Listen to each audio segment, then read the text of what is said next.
Hey guys, in this video I will show you how to fix Suno Extend not working. Alright, let's begin.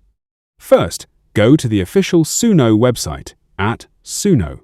Once you are on the homepage, click on your account name in the top corner and select Sign Out. After signing out, sign back into your account. This refreshes your session and often fixes the Extend issue. Next, click on Library from the left menu.